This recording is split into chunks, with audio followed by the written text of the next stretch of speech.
En seulement 5 mois de présidence, le président somalien est confronté à une grave crise sécuritaire. Le gouvernement a récemment renvoyé le chef des services de renseignement et celui de la police après l'attaque perpétrée par Al-Shabaab dans un hôtel très connu et qui a fait plusieurs morts dont d'anciens agents gouvernementaux.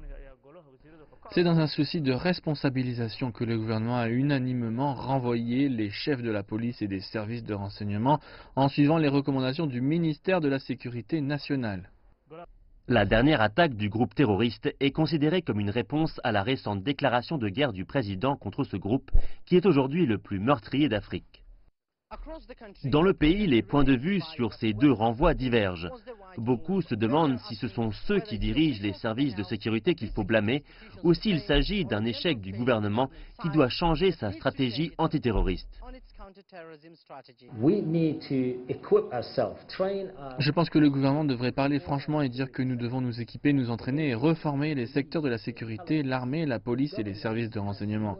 Dire aussi que le gouvernement n'a rien pour empêcher ce genre d'incident au Somalie.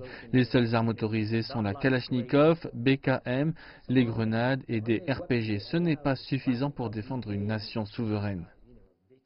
5 hommes armés déguisés en soldats gouvernementaux ont pris d'assaut l'hôtel Nassa Abloud et ont tiré sur les clients de l'hôtel, dont une mère et ses 3 enfants. Les assaillants ont ensuite résisté aux forces de sécurité pendant plus de 12 heures.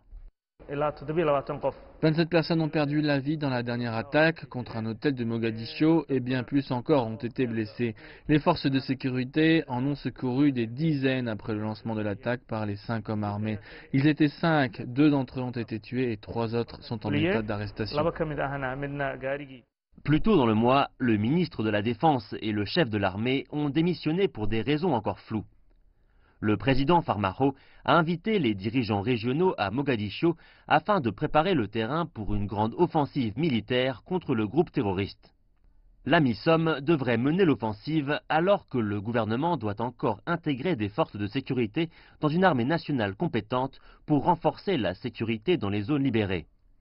Dans le même temps, la pression monte contre les autorités à Mogadiscio qui tentent de contenir une insurrection qui dure maintenant depuis 10 ans.